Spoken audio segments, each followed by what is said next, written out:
Loan लेने जाने से पहले, लोन प्राप्त करने से पहले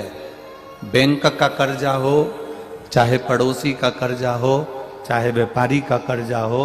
हमें किसी से कर्जा लेकर अपनी जिंदगी नहीं चलाना। हमें मौन होकर,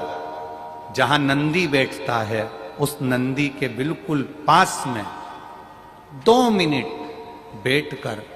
जब सोमवार का दिन हो या कभी आपको ऐसा लगे कि सोमवार को भीड़ ज्यादा रहती है मंदिर में, जब बाबा तुमको एकांत में मिल जाए, अकेले मिल जाए, एकांतेश्वर मिल जाए, तुम उसके पास में जहां नंदी बैठता है उसके नजदीक बैठकर नंदी के चरण का स्पर्श अपने हाथों से करते हुए, जैसे नंदी महादेव का दर्शन करता है, वैसा दर्शन जिस दिन आप दिल से मौन रहकर महादेव का करना प्रारंभ कर दोगे, आपको लोन की जरूरत नहीं पड़ेगी, मौन में सब कुछ प्राप्त हो जाएगा।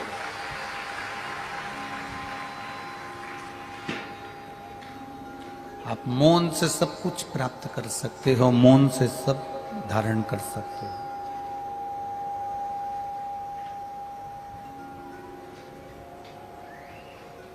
नंदीश्वर के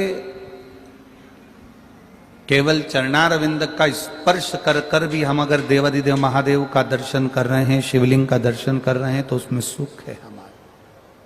उसमें आनंद है हमारा।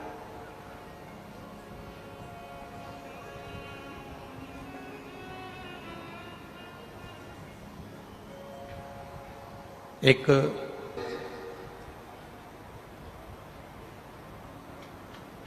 कि गुरुजी ने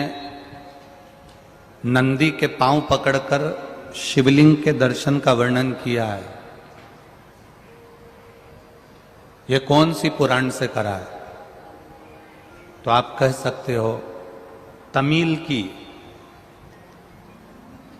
तिरुविलयदल पुराण में से नंदनार का वर्णन लिया है,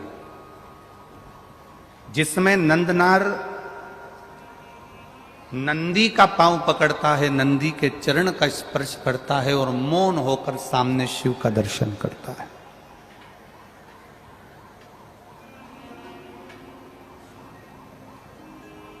इस व्यासपीठ से जब जितनी भी कथाएं आपको कही जाती है, वो किसी ना किसी पुराण में से कोई उपाय भी अगर आपको बताया जाता है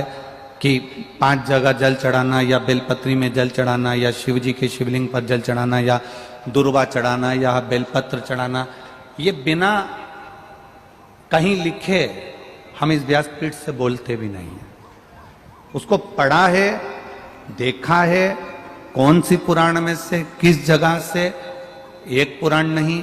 कई पुराणों का वर्णन उसमें लेकर शिव पुराण की कथा में चलते हैं, कई पुराण। अगर आपसे कोई पूछे कि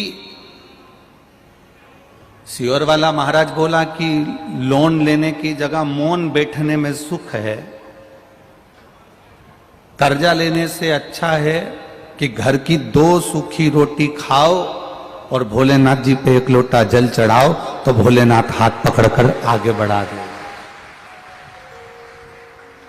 कर्जा